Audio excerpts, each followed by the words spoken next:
उदर चिकित्सा अध्ययन। तो साध्य असाध्य था कि बद गुदोदर परिश्रावी उदर रोग ये दोनों असाध्य होता है, तो जिन्हें सर्जरी वाली जरूरत पड़ रही है मतलब वो असाध्य कह रहे हैं।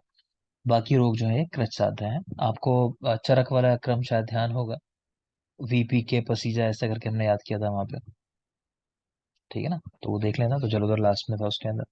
बाकी यहाँ कह रहे हैं कि वातिक पैतिक कफज सन्निपात जो है वो औषध साध्य रोग है, और बाकी जो है शस्त्र साध्य है। यानी दोष वाले हैं तो वो औषध से ठीक होंगे, बाकी में ट्राई करना है तो वो शस्त्र चिकित्सा करनी पड़ेगी। दूषी उदर को भी प्रत्याख्या कह दिया कि वहां भी आप कुछ खास चिकित्सा नहीं कर सकते हो। ठीक है, फिर भी चिकित्सा करनी है तो क्या करनी है, सप्तला शंखिनी इनसे स्थित घृत से विरेचन कराना है, तो मतलब वो ये कि पूरा क्लीन कर देना है बिल्कुल पैक को अपने। तो कृष्ण सर्प से दस्त इक्षुकांड वल्ली फल इनका सेवन कराना है। तो बात समझ रहे हो, क्योंकि विष का ऑलरेडी विष है बॉडी के अंदर। कौन सा विष है, स्थावर विष है वो। तो कौन सा दे रहे हैं, जांगम विष का प्रयोग करा रहे हैं, कृष्ण सर्प का विष जो है। मूलज कंद विष इनका सेवन करा रहे हैं। तो मतलब कुल मिला के पौधे जो है उनसे प्राप्त होने वाला विष दिया जा रहा है। कुपित अनिल मूलत्वात् संचित्वान मलस्यचा सर्व उदरेषु संसन्ते बहुशः तो है अनुलोमनम। कह रहे हैं जितने भी ये उदर रोग होते हैं तो इनमें वायु कुपित हो जाती है और मल का संचय हो जाता है, इसलिए तो इनमें क्या कराना चाहिए कि बहुत बार अनुलोमन चिकित्सा करानी चाहिए। तो मतलब वही है जो आपने चरक में भी पढ़ा है, चिकित्सा सूत्र क्या होता है उदर रोगों में, बोलो। नित्य नित्य में विरेचन। विरेचय। नित्यमेव विरेचयेत्। तो नित्य में ब्रेचियत वहां भी यही बात आई है, यहाँ भी वही बात कह रहे हैं डायरेक्टली कि बार बार अनुलोमन चिकित्सा करानी है। गुड़ हरितकी का सेवन कराने की बात कर रहे हैं। स्नूही शीर से भावना दी हुई सहस्त्र पिपली, ठीक है, 1000 पिपली का सेवन स्नूही शीर से भावना दी हुई। हरितकी और पिपली का प्रयोग कह रहे हैं, इनमें भी स्नूही शीर की भावना, तिलवा घृत का प्रयोग, कुल मिला के वो सारी चीजें जो विरेचन कराएंगी वो इस्तेमाल की जा रही हैं। उदर रोगों में अनाहवर्ती अंगूठे के प्रमाण की वर्ती है वो प्रयोग की जा रही है। सवाल नहीं आते, ठीक है ना, इसलिए तेजी से रीडिंग लगा रहा हूँ, सवाल नहीं बनते इन पे। प्लीहोदर की चिकित्सा। तो प्लीहोदर हुआ है तो वाम बाहु में कूर्पर संधि में अंदर की तरफ सिरावेद कराते हैं। जरूरी बात है याद रखना, वाम बाहु तो लेफ्ट साइड में कराते हैं, शायद हम लोगों ने पढ़ा होगा पीछे, जिन लोगों ने शारीरिक स्थान पढ़ा है साथ में उनको ध्यान होगा। तो प्लीहा हमने ऐसे याद किया था कि लेफ्ट साइड में होती है हमारी बॉडी में, तो लेफ्ट साइड वाली आर्म के अंदर ही वहाँ रक्त मोक्षण कराते हैं। ठीक है, तो देख लोगे प्लीहोदर वाम बाहु कूर्पर संधि में, यानी जो एल्बो है यहाँ पे अंदर की तरफ सिरावेद कराते हैं। यकृत दाल्युदर, क्योंकि यकृत का मेजर पार्ट जो होता है वो राइट साइड में लाई करता है, तो इसीलिए वहां पे दक्षिण बाहु में सिरावेद कराते हैं, ऐसा हमने याद किया था पीछे। ठीक है, प्लीहोदर में अग्निकर्म। तो मणिबंध को झुकाकर वाम अंगुष्ठ की ओर जाने वाली सिरा में दहन कर्म करना चाहिए। तो रक्त मोक्षण की बात है तो वाम बाहु में कोरपर संधि में अंदर की तरफ, तो वहां कराना है। और अगर अग्निकर्म कराना है तो कह रहे मणिबंध को झुकाकर थोड़ा सा, यानी जो रिस्ट है इसको थोड़ा सा झुकाकर वाम अंगुष्ठ की ओर जाने वाली सिरा में दहन करना चाहिए। आगे देखिए, बद गुदोदर परिश्रावी उदर रोग इनकी चिकित्सा। तो नाभि के नीचे वाम भाग में 4 अंगुल छोड़कर उदर पाटन करें, या आप पहले से ही जानते हो कि शल्य चिकित्सा किधर करनी है। तो लेफ्ट साइड में जो रोम राजी है जहाँ पे वो लाइन है, तो 4 अंगुल छोड़ के होती है नाभि से, तो वहां पे उदर पाटन करना है। ठीक है, शल्य को निकाल कर मधु घृत से लिप्त कर अभ्यंतर प्रवेश कराएं। पीछे आप लोगों ने सद्य व्रण जब पढ़े हैं तो वहां देखा है कि अगर वहां पे आते बाहर आ जाए किसी कारण से तो क्या करना है उसको, बोलो। हाथों से घृत लिपट। लिप्त कर। घृत से लिप्त करके उसको अब स्वस्थान में स्थापित कर देना। ठीक है बेटा, तो घृत का लेप लगा के वापस कर देना है। यहाँ देख पा रहे हो शल्य निकाल कर मधु और घृत की बात आ रही है कि इनसे लिप्त करके अभ्यंतर प्रवेश कराएं। व्रण को बंद करने के लिए क्वेश्चन आ चुका है एग्जाम में, ये कहाँ बताया गया है, पिपीलिका दंश कराना चाहिए। तो उदर रोगों में जब आपने शल्य चिकित्सा की है तो वहां उस व्रण को बंद करने के लिए पिपीलिका दंश कराया गया है। चींटियां हैं उनसे उनको कटवा के उनको फिर काट देते हैं, तो वो हीलिंग हो जाती है, स्टिचेस हो जाते हैं एक तरीके से। तो पिपीलिका दंश की बात आई है। तेल द्रोणी या घृत द्रोणी में प्रवेश कराएं, ये भी आप देख चुके हो, तेल द्रोणी घृत द्रोणी इनमें प्रवेश कराना चाहिए। तो पार्श्व भग्न में और हट विषमत पतित कर वहां पर, तो तेल द्रोणी या घृत द्रोणी की बात आई है। नेक्स्ट देखोगे दकोदर की चिकित्सा। डकोदर मतलब उधर में जल भर गया, तो वही नाभि के नीचे वाम भाग में 4 अंगुल रोमराजी छोड़कर व्रीहि मुख शस्त्र से अंगुष्ठ प्रमाण में वेदन कराएं। तो मेन बात यह है कि जल बाहर निकालना है, और मेन बात क्या है उसमें भी, ना चा एक अस्मिन एव दिवसे सर्व दोष उदकम अपहरेत, कि एक ही दिन में सारा का सारा जल जो है बाहर निकालने की कोशिश नहीं करोगे, तो एक बार में सारा जल नहीं निकाले। तो याद क्या रखना अभी तक जो पढ़ा, कि शल्य चिकित्सा जो करनी है वो लेफ्ट साइड में करनी है 4 अंगुल छोड़ के, एक बात। दूसरा, सारा का सारा जल एक बार में नहीं निकालना। अगर प्लीहा की बात होगी उसमें जो चिकित्साएं आई हैं दहन कर्म या सिरावेद, तो वो लेफ्ट साइड में आया है, ठीक है। और जो यकृत दाल्युदर है यानी यकृत रोग है, उसके अंदर दाएं साइड में कराना है, ठीक है, राइट साइड में। देखो आप लोग डरते नहीं हो, मेरा बेटा सोते सोते ही मैम मैम की आवाज लगा रहा है, मुझे ऐसा लग रहा है कि नींद में है, वो सोते सोते मैम मैम बोल रहा है, तो इतना डरता है कि सपने में मैम दिखाई दे रही है उसे। देखो चलो आगे, शिशु चिकित्सा 15, चैप्टर का नाम है मूड गर्भ चिकित्सा। तो ना तो अन्यत कष्टम अस्ते यथा मूड गर्भ शल्य उद्धरणम। तो बेटा जिन लोग को नहीं पता मूड गर्भ क्या है, कि एक तो नॉर्मली की डिलीवरी हो जाती है, कि सब कुछ ठीक था, बच्चे का सिर नीचे की तरफ था, पैसेंजर हमारा पावर तीनों चीजें ठीक थी, ठीक है ना। तो एक तो वो कंडीशन होती है आराम से डिलीवरी हो गई। एक है कि जहाँ डिलीवरी आराम से नहीं होगी, क्यों, बच्चा ट्रांसफर लाइन में है मान लो, है ना, तो बच्चे ने अपने आप को घुमाया नहीं है, तो उसकी वजह से उसका हेड का एंगेजमेंट नहीं हुआ, ये सब चीजें नहीं हुई, तो उस गर्भ को हम क्या कहते हैं, मूड गर्भ। ठीक है, अब वो कई तरीके से हो सकता है, तो कई बार तो कंडीशन आसान होती है, लेकिन कई बार उसको डिलीवर कराना बड़ा मुश्किल होता है। तो वही बात यहाँ चल रही है, तो कह रहे हैं कि न इतो अन्यत कष्टम अस्ति यथा मूढ़गर्भ शल्य उद्धरणम, कि जितना मुश्किल है मूढ़ गर्भ को बाहर निकालना, मतलब उससे मुश्किल कोई और काम नहीं है। च्यवन मंत्र है एक, इसका प्रयोग किया जाता है मूढ़ गर्भ को बाहर लाने के लिए, च्यवन मंत्र का। धनवन नागवृत्तिका शालमली और घृत से लिप्त हस्त, इनको योनि में प्रवेश करा के गर्भ को बाहर निकालने की बात आई है, ठीक है। तो मैनुअल मेथड है। मंडलाग्र शस्त्र, अंगुली शस्त्र, शंकु यंत्र, इनका कह रहे हैं प्रयोग करना चाहिए। इसको याद करने के लिए हम एक ट्रिक याद रखते हैं, सैम, है ना, मूवी आई थी अभी सैम बहादुर, उस तरह भी याद कर सकते हो सैम। तो एस यानी शंकु, ए से अंगुली, और एम से मंडलाग्र, याद रखना तीनों बहुत जरूरी है। सैम, तो सैम का यूज करना है। तो मंडलाग्र, अंगुली शस्त्र और शंकु यंत्र का प्रयोग। वात के कारण ये सब गतियां जो होती हैं गर्भ की वो होती हैं, ठीक है। तो गतियों में तो वात ही कारण है, तो रटने की जरूरत नहीं है। मृत गर्भ में क्षण मात्र भी उपेक्षा ना करें, अन्यथा सा ही आशु जननी हंति नृच्छ्वासम पशुम यथा। तो कह रहे हैं कि अगर गर्भ मृत हो गया है तो उसको फिर जल्दी से मतलब उसको बाहर निकाल देना है, तो उसके अंगों का तो छेदन करने की बात भी है, ये काट के बाहर निकाल देना है, कि अगर ऐसा नहीं किया तो वो माता को भी नष्ट कर देगा, तो उसमें क्या सेप्सिस वगैरह हो जाती है, तो वो फिर काफी मुश्किल हो जाती है चीजें, उस तरह से बात कर रहे हैं। एक और बात है इसमें, जब सुश्रुत निदान पढ़ोगे तो वहां आप देखोगे एक और बात आई है, कि अगर आपको ऐसा लगता है कि माता जो है मृत है और उसकी जो बस्ती है, कुक्षी है मतलब, तो वो ऐसा उसके अंदर स्पंदन हो रहा है, मूवमेंट हो रहा है, तो जैसे बस्त यानी बकरे को मारने के बाद जब जानवर को मार देते हैं ना, तो मारने के कुछ देर बाद तक भी जानवर का शरीर हिलता रहता है ना, तो वहां उस तरह से बात आई है, कि अगर आपको ऐसा लग रहा है तो समझो कि उधर के अंदर उसके संतान है, मतलब गर्भ है, तो उसको भी निकाल लेना एकदम, वहां भी देर नहीं लगानी, अदरवाइज उसकी भी मृत्यु हो जाएगी, तो वहां भी इस तरह की बात की गई है। बस्त मार विपन्ना एक शब्द आया है। खैर, आगे देखिए, छेदनार्थ मंडलाग्र शस्त्र का प्रयोग करें। छेदन के लिए मंडलाग्र शस्त्र का प्रयोग करना है, कहाँ कह रहे हैं, अगर मृत गर्भ है उसके अंदर, जीवित गर्भ में कभी भी उसके अंगों को काटा नहीं जाता, याद रखना, सवाल आ चुका है एग्जाम के अंदर। अगर जीवित है संतान, तो ये नहीं कि चलो वो एक कहानी पढ़ी है ना, चार मूर्ख पंडित होते हैं, दोस्त होते हैं वो, कि ये जब पूरा नुकसान हो रहा हो तो थोड़ा बचा लो, तो उसकी गर्दन काट लेता है अपने मित्र के, कि चलो मैंने गर्दन तो बचा ली, पूरा बह के जा रहा था पानी के अंदर, तो ये वही वाली बात हो जाएगी, है ना। तो गर्भ को उसके अंगों को काटना नहीं है, उसको पूरे को ही सेव करना है, ठीक। आगे चलो, तो एक तो मंडलाग्र शस्त्र का प्रयोग करें, वृद्धि पत्र के तीक्ष्ण होने से उसका प्रयोग ना करें। कह रहे हैं वृद्धि पत्र का यूज नहीं करना, भले ही मूड गर्भ है, क्यों, उसमें ज्यादा इंजरी होने की संभावना है और ज्यादा, तो वृद्धि पत्र नहीं यूज करना, स्पेशली इसको याद रखना, इस पे सवाल आ चुका है कि कौन सा नहीं यूज करना है, तो वृद्धि पत्र बिल्कुल नहीं यूज करना। मूड गर्भ निर्णय के बाद उष्ण जल से सिंचन और तेल का अभ्यंग कराना चाहिए। तो मूड गर्भ निर्णय कर लिया आपने, निकाल दिया उसको, उसके बाद उष्ण जल से सिंचन करना है मतलब माता का, और तेल का अभ्यंग करना है। 4 मास तक परिहार काल है। वैसे आप लोग जानते हो कि प्रसूता के लिए जो टाइम हम लोगों ने बात की है वो 45 डेज डेढ़ का मास होता है, का, ठीक है बेटा। 1.5 मास। लेकिन यहाँ क्या था, मूड गर्भ था, तो यहाँ तो कह रहे हैं और ज्यादा टाइम है, 4 मास तक परिहार काल है उसका, 4 मंथ्स, याद रखेंगे मूड गर्भ की कंडीशन में 4 मास। सूतिका रोगों में बला तेल का अभियान कराया जाता है, वो जानते ही हो। कुछ पॉइंट्स लिखे हैं, देख लेते हैं। कि काश्यप ने शीर वृद्धि, शीर घनत्व और शीर गौरव, इनको वमन साध्य विकार कहा। ठीक है, कि स्त्रियों को क्या हो रहा है कि डिलीवरी के बाद कि शीर वृद्धि हो गई है, शीर घनत्व हो गया है, या शीर में गुरुता दोष है, तो ये सब किस कैसे साध्य होंगे? वमन साध्य।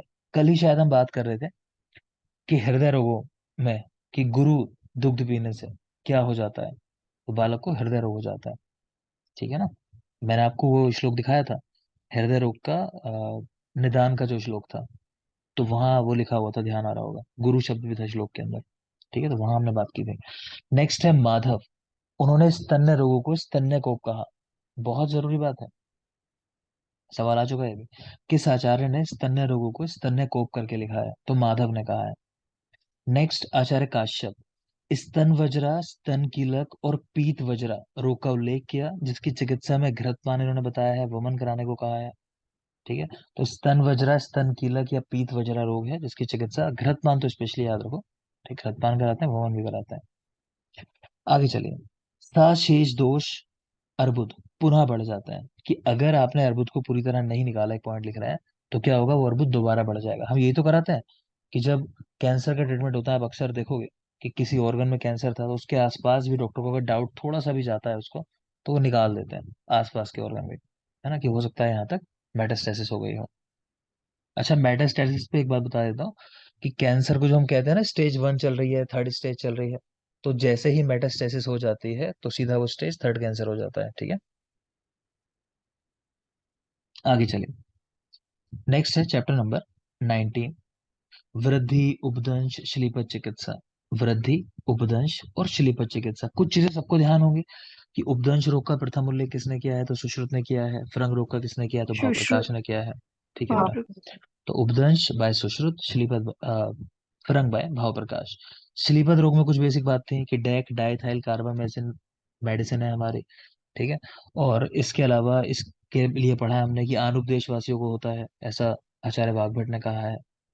ठीक है, तो वो बेसिक बातें हैं, आगे देख लो। अच्छा, एक और है, बहुशो ज्वर वातिक शलीबत का लक्षण है, वातिक शलीबत। आगे देख लीजिए।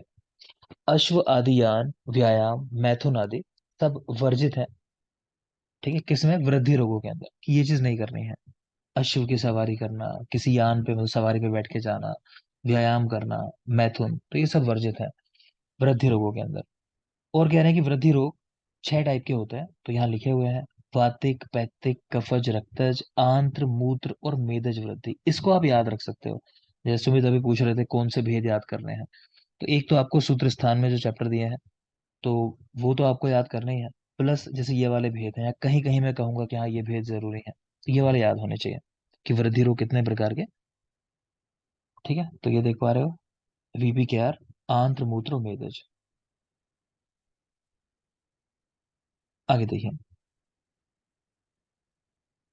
अच्छा, इसमें एक और बात कह रहे हैं, आंत्र वृद्धिया बिना षड या वृद्धास्तु वर्जित। एक मिनट बेटा, मैं क्लियर कर लेता हूँ उसको, एक मिनट देंगे।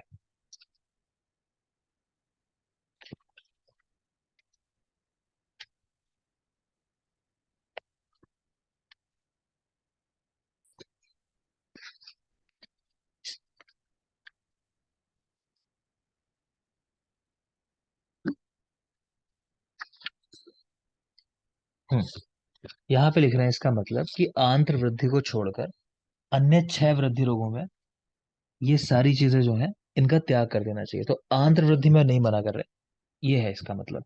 जो श्लोक लिखा है ना, आंत्र वृद्धिया बिना षड्या वृद्ध वृद्ध्यस्तासु वर्जित, इसका मतलब ये लिख रहे हैं ये, कि आंत्र वृद्धि के अंदर ये चीजें जो हैं ये नहीं मना है, लेकिन बाकी में बिल्कुल मना है, कि आंत्र वृद्धि को छोड़कर अन्य वृद्धि रोगों में ये सवारी करना, व्यायाम, मैथुन, मलमूत्र के वेगों को रोकना, अधिक देर तक बैठना, भ्रमण, उपवास, भारी पदार्थों का भोजन, ये सब त्याग देना चाहिए। हाँ मुस्कान, कुछ कहना चाह रही हो? सर भेद साफ है, वृद्धि हाँ, रोग से साफ भेद होते हैं। हाँ बेटा, 7 ही हैं, वीपी के आर, आंत्र, मूत्र, मेदज, वही इसलिए मैं देख रहा था ना इसको, ये 7 भेद हैं लिखे हुए हैं नीचे। ऊपर लिखा है कि बाकी 6 के अंदर, वही इसलिए देखा। ठीक है ना, तो वृद्धि रोग 7 है बेटा, यहाँ जो लिखा है वो ये लिखा हुआ है कि इन 6 को, ये 6 जो हैं, इनके अंदर इनका ऐसा नहीं कि त्याग करना जरूरी है, लेकिन आंत्र, फिर से क्लियर कर दे रहा हूँ, आंत्र वृद्धि को छोड़कर अन्य 6 वृद्धि रोगों में ये सारी चीजें मना है। तो आंत्र वृद्धि में मना नहीं है, बात क्लियर है। आंत्र वृद्धि में मना नहीं है ये चीजें, बाकी जो 6 बचे उन सब में मना है। तो क्लियर हो गई होगी बात, टोटल 7 भेद है। आगे चलिए। मेदज वृद्धि। तो मेदज वृद्धि में सेवनी को बचाते हुए वृद्धि पत्र से धारण करें करें गोफणा स्थगिका बंद बांधें, कोई खास नहीं। मैंने आपको पीछे पढ़ाया है कि मेदज ग्रंथि में या मेदज रोगों के अंदर चिकित्सा में एक योग बताया गया था, वो कौन सा योग था? वो कांच में यूज करते हैं, नवगुब्बे। नवगुब्बे नहीं नहीं मेरे बेटा, लोगों में। वो नहीं, ग्रंथि। जब ग्रंथि रोग की हमने बात की थी कि काट के उसको बाहर निकाल देते हैं अगर मेदज ग्रंथि है, तो ये सब भी बात की हमने। सर द्यूक, विलियन, अंगुष्ठ से विलियन। नहीं नहीं, द्यूकरंज करके एक तेल या घी की बात विलकरंज आदि तेल और करंज। है ना, तो वो बताया होगा, वो जरूरी है, उसको याद रखना। ठीक है, द्यूकरंज तेल है, वो घृत है, मैं कंफ्यूज हल्का सा, देख लेना, तेल बता रहे हैं, वो देख लेना, वो जरूरी है। ये कोई खास बात नहीं है। आंत्र वृद्धि की चिकित्सा, इसको देख लोगे। कह रहे हैं वंशनस्थ वृद्धि के अंदर, ठीक है, अर्धचंद्राकार शलाका से दाह करें। अगर कोष को प्राप्त कर गई है तो वो असाध्य हो जाती है। ठीक है, तो मतलब कह रहे हैं कि अभी वंशण रीजन में, इनग्वाइनल रीजन में है, तो वहां पे क्या करना है, अर्धचंद्राकार शलाका से दाह करने हैं। अगर कोष को प्राप्त करनी है, कर गई है, मतलब आंत्र वृद्धि जो है आगे तक आ गई है, डायरेक्ट है, तो कोष प्राप्त आंत्र वृद्धि, तो ये असाध्य होती है। नेक्स्ट चिकित्सा, जरूरी बात क्या है वो देख लो, सवाल यहां से बनता है। अंग विपर्य दहन, ये जरूरी बात है। अर्थात दक्षिण भाग में आंत्र वृद्धि हुई हो तो वाम अंगुष्ठ के मतलब पैर के अंगूठे में मध्य में भेदन करके दाह करें। इसी प्रकार वाम भाग में आंत्र वृद्धि हुई हो तो दक्षिण भाग के अंगूठे में ये चीजें करनी है। क्लियर है? तो अंग विपर्य दहन करना है, तो जिस साइड की वृद्धि है उसके अपोजिट साइड में आपको अंगूठे में ये सिरावेद और दहन कर्म करना है, तो भेदन करके दहन करने की बात कर रहे हैं, तो ये चीज याद रखोगे। कहाँ बताई गई है? आंध्र वृद्धि की चिकित्सा। नेक्स्ट है उपदंश रोग, क्योंकि मेढ्र का ही रोग है, तो मेढ्र की मध्य सिरा में वेदन कराते हैं। जलोका द्वारा रक्त मोक्षण बताया गया है। जामवादी योग बता रहे हैं। जाम्बोज शस्त्र से दहन की बात कर रहे हैं, देख लेना, कुछ खास नहीं है इसके अंदर। वातिक श्लीपद, गुल्फ संधि के 4 अंगुल ऊपर से रावेद कराते हैं। गुल्फ तो एंकल जो है वो समझो आप, तो वहां से कह रहे हैं 4 अंगुल ऊपर से रावेद कराना है वातिक श्लीपद के अंदर, ये जरूरी बात है बेटा। बाकी गोमूत्र एरंड तेल का प्रयोग कोई खास नहीं। माधव ने एक लक्षण बताया, बहुशो ज्वर। एक मिनट देंगे बेटा, एक मिनट।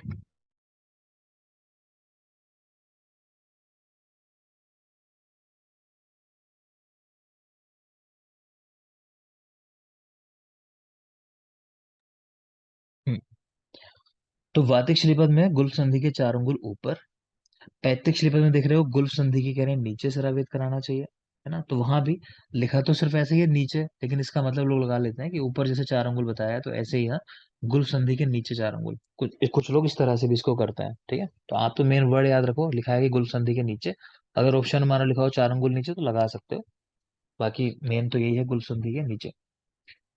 और पैतृक अर्बुद और विसर्प की भांति चिकित्सा करने की बात कर रहे हैं। पैतृक श्लीपद में पैतृक अर्बुद और विसर्प के समान चिकित्सा करने की बात कर रहे हैं, अगेन कोई खास नहीं है। कफच श्लीपद में देखो तो अंगुष्ठ की सिरा में वेदन की बात कर रहे हैं, अंगूठे की सिरा में, तो वातिक श्लीपद गुलसंधि के ऊपर 4 अंगुल, पैतृक श्लीपद गुलसंधि के नीचे 4 अंगुल या गुलसंधि के नीचे सिर्फ, और कफच श्लीपद में अंगूठे की सिरा में वेद कराना है। कफच श्लीपद में अंगूठे की सिरा में वेद कराना है। श्लीपद में पानीय क्षार का प्रयोग कराते हैं। अगेन जिनको नहीं पता बेटा, क्षार 2 तरह के हम लोग मेनली मानते हैं, एक पीने वाले क्षार होते हैं और एक है जिसको लोकल लगाते हो आप लोग। ठीक है, तो लोकल क्षार वहां लगाना है जहाँ पे कंडीशन बाहर ही है, आप आसानी से पहुंच जाओगे, और इंटरनल क्षार वहां देते हैं जहाँ पे आपके सामने चीज नहीं होती एकदम, है ना, कि जैसे श्लीपद ही हुआ, तो इसमें जो भी कुछ है वो कहाँ है, लिम्फेटिक सिस्टम के अंदर है, तो वहां तक आप लोकली तो पहुंच नहीं सकते, तो पिलाने वाला क्षार यूज करना है। ठीक है, कहीं ऐसी कंडीशन हो कि आप वहां पिला भी सकते हो और लोकली भी पहुंच सकते हो, तो वहां पे दोनों इस्तेमाल करते हैं। ठीक है। हम्म, तो श्लीपद में पानीय क्षार का प्रयोग आया है। कुछ योग आगे लिखे हुए हैं, उनको देख लोगे। एक विपरीत मल तेल है, वो नाड़ी व्रण में इस्तेमाल होता है, नाड़ी व्रण साइनस में। कुंभिक आद्य तेल अगेन नाड़ी व्रण। विपरीत मल तेल याद रखोगे। निर्गुंडी तेल ये भी कह रहे हैं नाड़ी व्रण के अंदर होता है, लेकिन इससे जरूरी है जो यहाँ लिखा हुआ है कि योग रत्नाकर ने निर्गुंडी और वचा तेल दोनों बताया है गंडमाला नाशक। वो स्पेशली याद रखना। योग रत्नाकर, निर्गुंडी तेल और वचा तेल गंडमाला नाशक होते हैं। ठीक है, तो निर्गुंडी तेल नाड़ी व्रण के अंदर चरकने वात व्याधि में बताया है, ये याद रखोगे। हीरक भस्म अर्बुद की चिकित्सा में बताया गया। अर्बुद यानी कैंसर के साथ हम लोग रिलेट करते हैं, तो हीरक भस्म अर्बुद के अंदर। बोल दो कि किस आचार्य ने इसका सन्निपातिक भेद दिया। हारिस में। हारित ने। हारिस। हारित। नेक्स्ट बता दोगे, चलो कर्णिका आप बताओगे कि किस अर्बुद में ऐसा कहा गया है कि इसमें पाक होता है, स्पेशली कि पाक होता है। वैसे अर्बुद का कैरेक्टर है पाक ना होना, लेकिन एक अर्बुद में स्पेशली बोला गया है कि पाक होता है। मुस्कान। रक्त जर्बत में। रक्तज अर्बुद के अंदर।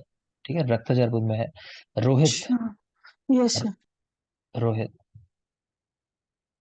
बेटा, किस अर्बुद के लिए कहा गया कि दंड मुष्टि उपहत, मतलब ये निदान है उसका कि दंड या मुष्टि प्रहार की वजह से हो जाता है। कफज।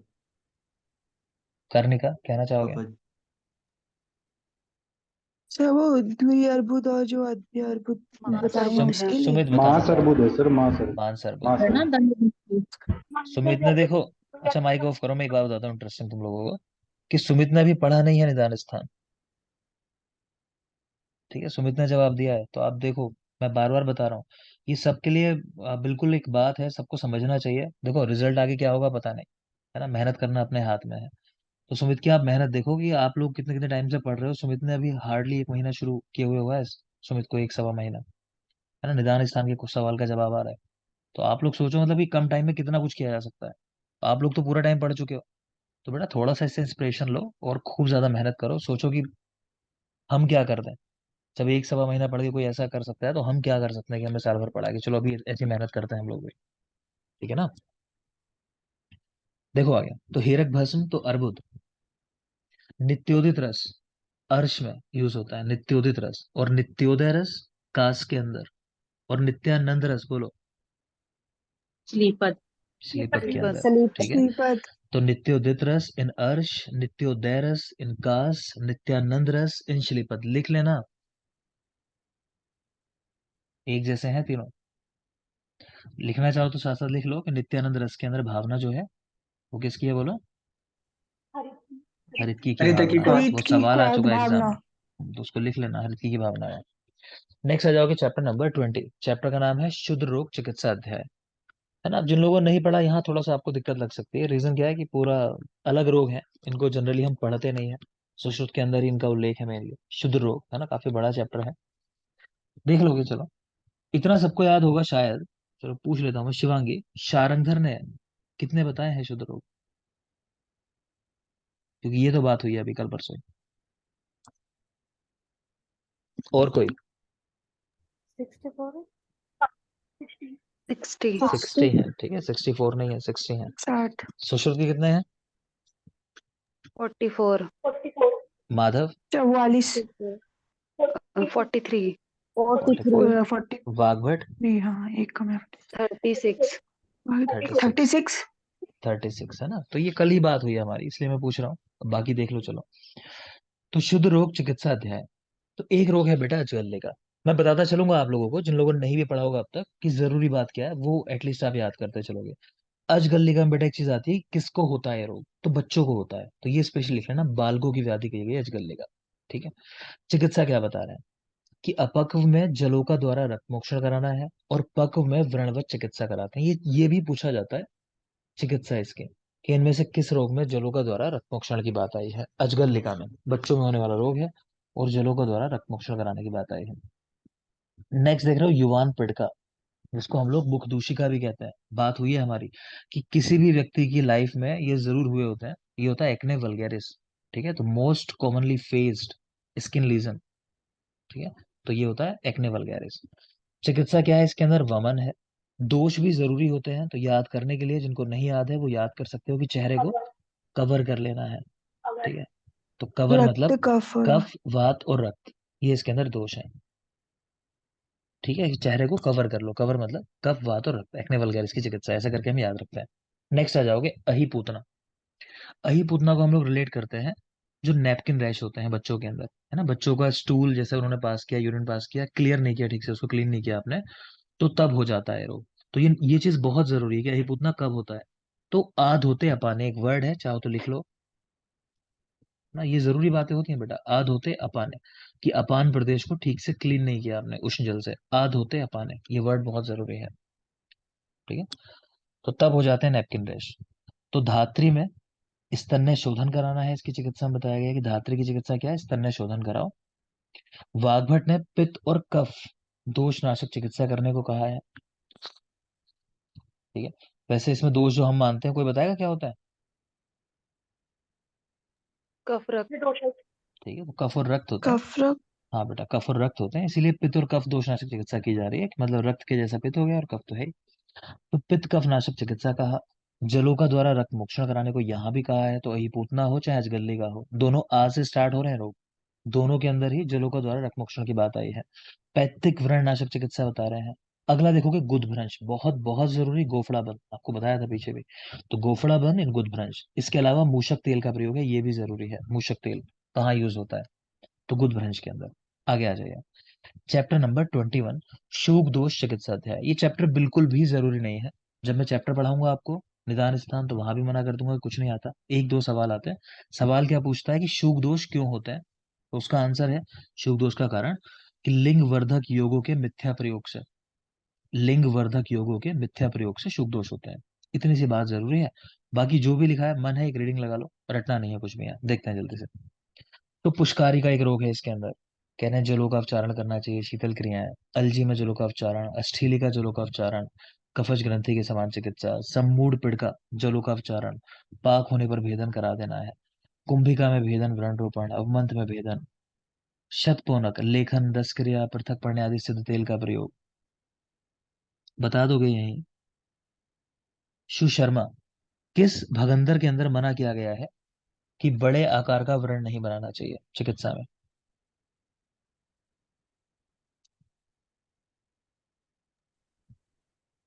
सूरज बता पाओगे? सूरज?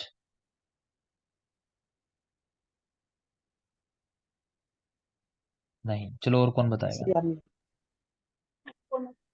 शतपोनक के अंदर ही है शतपूनक बेटा। बात, सत्पानक नहीं है। शतपोनक कल बताया था आप लोगों को। हाँ, शतपोनक। तो इसके अंदर बड़े व्रण नहीं बना, छोटे छोटे व्रण होते हैं, वहीं पे लिखा होगा कि इनके बीच में छोटे छोटे कट लगाने हैं, व्रण बनाने हैं। तो बड़े आकार का व्रण नहीं बनाओगे चिकित्सा करते समय आप खुद से। खैर आगे देखोगे, ये तो शतपोनक एक टाइप है किसका, शुभ दोषों का, तो वो पढ़ रहे हैं, साथ में सवाल कर लिया मैंने। सरसपी का लेखन, कषाय चूर्णन, शोणित अर्बुद, कोई जरूर नहीं है, मैं बात ही नहीं कर रहा। आप देख लो एक बार, कोई जरूर नहीं है। ये देखोगे, बस एक चीज जरूरी है पूरे चैप्टर के अंदर, लास्ट जो पॉइंट लिखा है ये याद करना है बस, कि कौन कौन से शुभ दोष असाध्य होते हैं। तो हम लोग टीवी मामा करके याद रखते हैं कि मैं टीवी देखना, कोई अपने मामा से कह रहा है ना, मामा लोग वैसे भी जिद पूरी करा देते हैं बच्चों की, ये ऐसा रिलेशन है कि मामा तुरंत मान जाता है। तो टीवी यानी टी से तिलकालक, वी से विद्रधि, टीवी। मामा मतलब मांस पाक और मांस अर्बुद। तो ये चार ऐसे रोग हैं जो असाध्य हैं शुभ दोष के अंदर। ठीक है, बाकी यहाँ भी जो रक्त मोक्षण की बात आई है, जलोका से आई है, अगर कभी आ ही जाए एग्जाम में सवाल, तो ये लगा सकते हो जलोका से रक्त मोक्षण, किसी रोग में अगर पूछ ले तो। ठीक है, तो टीवी मामा, बस इतना याद रखना है। आगे चलो, चैप्टर नंबर 22, मुख रोग चिकित्सा अध्याय। मुख रोग चिकित्सा। तो मुख रोग में पहली बात तो आपको ये याद रखनी है कि हम लोग जितने भी ऊर्ध्व जतुर्गत रोग पढ़ेंगे, वो कहाँ पढ़ते हैं? सुश्रुत के शालाक्य में, उत्तर तंत्र में, जो वॉल्यूम 2 है। ठीक है, लेकिन मुख रोग का उल्लेख जो है वॉल्यूम 1 के अंदर ही है, निदान स्थान के अंदर। निदान स्थान। हाँ बेटा, तो निदान का लास्ट चैप्टर है, तो एक तो आपको ये याद होना चाहिए कि बाकी सारे के सारे उर्दू चतुर्गत रोग वो कहाँ पर आए हैं? वॉल्यूम 2 में, उत्तर तंत्र के अंदर। लेकिन मुख्य रोगों का उल्लेख वो आया है निदान 16 के अंदर और चिकित्सा 22 के अंदर, मतलब निदान 16 में, ऐसे याद रखना स्पेशली। बाकी यहाँ चिकित्सा 22, मुख्य रोग चिकित्सा देख रहे हो, तो देख लेंगे। यहाँ भी अगेन सारे जरूरी नहीं है, एक दो चीजें मैं कहूंगा स्पेशल, उनमें ध्यान रखना। तो उपकुश में उभय संशोधन की बात आई है, काकुदुम्बर गोजी पत्र से रक्त विस्रावण की बात आई, ये देख सकते हो, गोजीवा एक पत्र होता है, गोजी पत्र, ये थोड़ा सा ना रफ होता है काफी, तो इससे क्या है, रक्त विस्रावण हो जाता है अगर रब करते हैं ना स्किन पे भी, तो बहुत जल्दी उसको छील देता है, कह लो आप, एब्रेजन कर देता है। तो रक्त मोक्षण कराने में भी यूज करता है। गोजी पत्र, तो इसको याद रख सकते हो रक्त विश्रावण के अंदर। दंत वैदर्भ क्षार का प्रयोग, अधिदंत। सर लेखन में भी इसी का यूज करते हैं हाँ, ना? लेखन में भी यूज करते हैं, करेक्ट है। लेखन में भी यूज कराया जाता है इसी प्रॉपर्टी की वजह से। ठीक है, दंत वैदर्भ के अंदर क्षार का प्रयोग। अधिदंत मतलब एक्स्ट्रा दांत है तो क्या करोगे, उखाड़ दो। ठीक है। अधिमांस में कह रहे हैं छेदन करना है, काट लेना है। अगला पॉइंट देखो, ये बहुत बहुत जरूरी है, ये बिल्कुल रटा होना चाहिए, कि ऊपर की पंक्ति के चल दंत को भी ना उखाड़ें, अन्यथा काण या अर्धित रोग हो सकता है। तो अगर मुख में ऊपर की जो पंक्ति है उसमें कोई दांत हिल रहा है, कह रहे हैं तब भी उसको उखाड़ोगे नहीं। वो दांत अगर आपने उखाड़ा तो क्या हो सकता है उसकी वजह से, काण और अर्धित रोग, है ना, कि आंखों पे असर आ जाए या फिर अर्धित ही हो जाए। तो याद रखोगे इसको। अभी पीछे कुछ वीडियो किसी का वायरल हुआ था कि दांत उखाड़ा था और व्यक्ति को जो है ये फेशियल पैरालिसिस हो गया था पीछे। ध्यान नहीं आ रहा एग्जैक्ट मुझे, कुछ टाइम पहले काफी उसमें बहुत चला था कि झोला छाप से ये इलाज इलाज मत नहीं कराना चाहिए, ऐसा हो जाता है। खैर, दंत हर्ष, चतुर्विध स्नेह, त्रिवृत घृत का प्रयोग कराते हैं। दंत हर्ष के अंदर चतुर्विध स्नेह, त्रिवृत घृत कोई खास नहीं है। हनुमोक्ष में अर्धित के समान चिकित्सा करनी है। गलशुंडी का 1/3 भाग का छेदन, ये याद रखोगे। गलशुंडी का रोग है, कह रहे हैं कि 1/3 भाग जो है उसका काट के निकाल देना है, 1/3 काट के निकाल देना है। पंचांगी वर्ती है एक, उसका प्रयोग करते हैं, दोनों चीजें जरूरी हैं। गलशुंडी का रोग, 1/3 भाग उसका काट के निकाल रहे हैं। पंचांगी वर्ती का प्रयोग कर रहे हैं। पंचांगी वर्ती के द्रव्य भी आप याद कर लेना, मुझे ध्यान है रिसेंटली कहीं सवाल पूछा गया है किसी एग्जाम के अंदर, कौन कौन से द्रव्य होते हैं पंचांगी वर्ती के। तो इंगुदी, किण्ही, दंती, सरल, सुरदारू।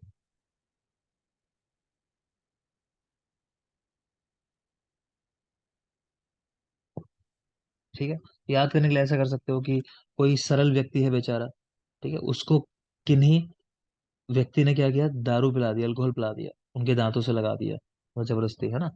तो ऐसा कि सरल इंगुदी को, है ना, कि सरल इंगुदी को किन्हीं ने दारू पिला दी, उनके दांतों से लगा दी, मतलब तो ऐसा याद रह जाएंगे नाम, और ट्रिक की तरह याद रखोगे तो इंगुदी, किन्ही, दंती, सरल और सुरदारू।